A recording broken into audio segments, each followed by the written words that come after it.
স্বামী যদি স্ত্রীর 3টি জায়গায় চুমু দেয় তাহলে ওই স্বামীর সম্পদ বৃদ্ধি পায়, আল্লাহ তাআলা ওই সংসারের মধ্যে রহমত এবং বরকত নাজিল করেন। আমরা বর্তমানে লজ্জার কারণে এই বিষয়গুলো জানি না। আম্মা জান আয়েশা রাদিয়াল্লাহু তাআলা আনহা থেকে আমরা অনেক ঘরোয়া বিষয়ে হাদিস পেয়েছি। আল্লাহর হাবিব সাল্লাল্লাহু আলাইহি ওয়াসাল্লাম আমাদেরকে A to Z শিক্ষা দিয়েছেন। একজন স্বামী তার স্ত্রীর সাথে কিভাবে জীবনযাপন করবে এটা আল্লাহর হাবিব সাল্লাল্লাহু আলাইহি ওয়াসাল্লাম আমাদেরকে শিক্ষা দিয়েছেন।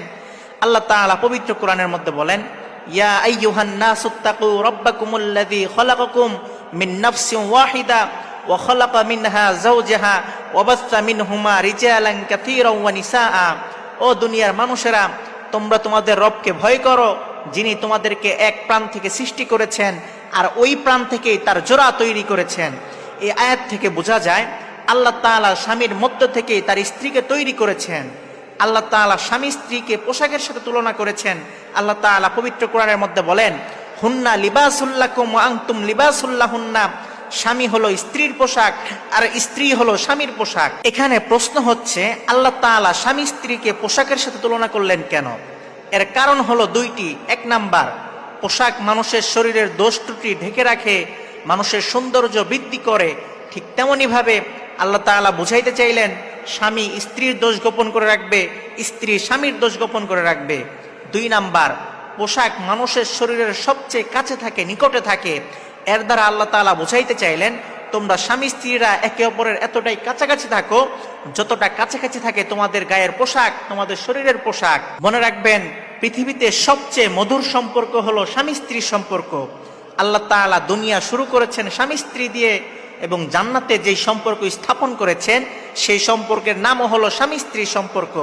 স্বামী ছাড়া স্ত্রী আর স্ত্রী ছাড়া স্বামী কখনো পরিপূর্ণতা পায় না। স্বামী স্ত্রীর খুশিতে স্বয়ং আল্লাহ তাআলা খুশি হয়ে যায়। যখন তারা একে অপরকে ভালোবাসে, একে অপরকে সম্মান করে, আল্লাহ তাআলা ওই সম্পর্কের মধ্যে রহমত আর বরকত নাজিল করেন। এই জন্য কোনো স্বামী যদি তার স্ত্রীর এই 3টি জায়গায় চুমু দেয় তাহলে আল্লাহ তাআলা ওই স্বামীর সম্পদ বৃদ্ধি করে দিবেন, এমনকি ওই সংসারের মধ্যে আল্লাহ তাআলা রহমত এবং বরকত নাজিল করবেন। এক নাম্বার, স্ত্রীর গালের নরম অংশে। আমরা অনেকেই স্ত্রীর গালের শক্ত অংশে চুমু দেই, যার ফলে আমাদের মাঝে মহাব্বত, ভালোবাসা বৃদ্ধি পায় না।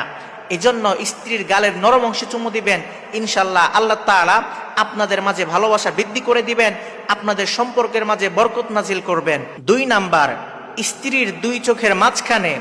স্ত্রী স্বামীর 2 চোখের মাঝখানে চুমু দিবে, স্বামী স্ত্রীর 2 চোখের মাঝখানে চুমু দিবে, ইনশাল্লাহ আল্লাহ তাআলা উভয়ের মধ্যে ভালোবাসা বৃদ্ধি করে দিবেন। 3 নাম্বার, স্ত্রীর হাতের নরম অংশে।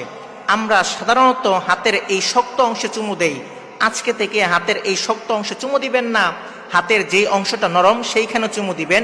এতে ধীরে ধীরে স্বামী স্ত্রীর মধ্যে ভালোবাসা সৃষ্টি হয়। যখন স্বামী স্ত্রীর মধ্যে ভালোবাসা সৃষ্টি হয়, আল্লাহ তাআলা ওই সংসারের মধ্যে সুখ শান্তি দান করেন, বরকত দান করেন, স্বামীর সম্পদ বৃদ্ধি করে দেন। আর স্বামী স্ত্রী যদি একসাথে আল্লাহ তাআলার কাছে দোয়া করে, আল্লাহ তাআলা ওই স্বামী স্ত্রীর দোয়া কবুল করে নেন।